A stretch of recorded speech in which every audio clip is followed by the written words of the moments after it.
दोस्तों, इस वक्त बात यूपी के वरिष्ठ आईएएस अनुराग यादव की, जो इस वक्त यूपी से बंगाल तक सुर्खियों में है। अनुराग का मुख्य चुनाव आयुक्त से सीधे तीखी बहस के बाद वो सोशल मीडिया सेंसेशन बन गए।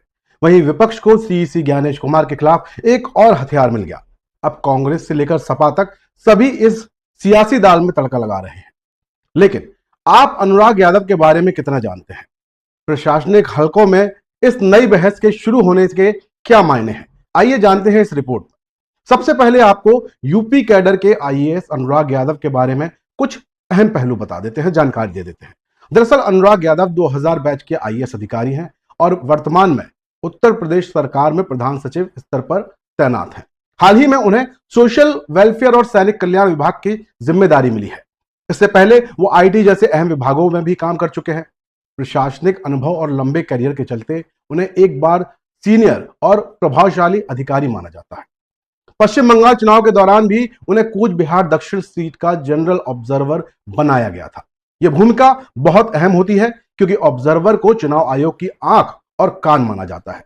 ऐसे में क्षेत्र से जुड़ी हुई हर छोटी बड़ी जानकारी उसके पास होनी चाहिए। लेकिन एक मीटिंग के दौरान पोलिंग बूथ जैसी बुनियादी जानकारी देने में उनकी कार्यशैली पर सवाल खड़े हो गए।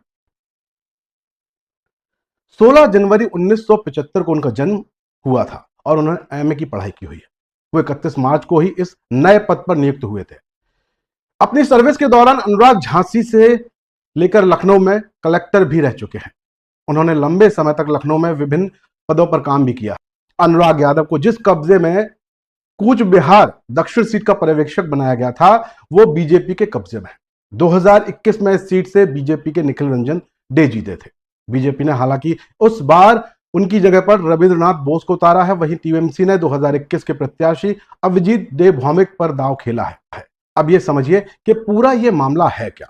तो दरअसल द टेलीग्राफ की रिपोर्ट बताती है कि अनुराग यादव को पश्चिम बंगाल के कूच बिहार दक्षिण विधानसभा क्षेत्र का जनरल ऑब्जर्वर जो बनाया गया था, वहां एक मीटिंग वर्चुअली ऑर्गेनाइज की गई। अपने क्षेत्रों के बेसिक सवालों का तुरंत जवाब वो नहीं दे पाए थे।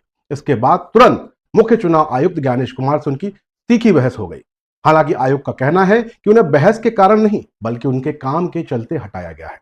वर्चुअली मीटिंग में मुख्य चुनाव आयुक्त की टिप्पणी पर अनुराग यादव ने आपत्ति भी जताई और कहा कि उनसे इस तरह बात नहीं की जानी चाहिए। उन्होंने अपने सर्विस करियर का भी हवाला दिया और सख्त प्रतिक्रिया दी।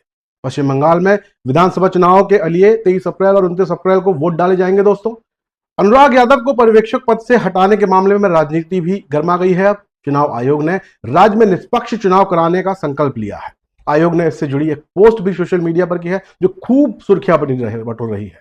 मुख्य चुनाव आयुक्त ज्ञानेश कुमार केरल कैडर के आईएएस अधिकारी हैं। आप जानते हैं 1988 बैच से हैं। यह मामला दिखाता है कि चुनाव आयोग किसी भी स्तर पर लापरवाही को बर्दाश्त नहीं करता।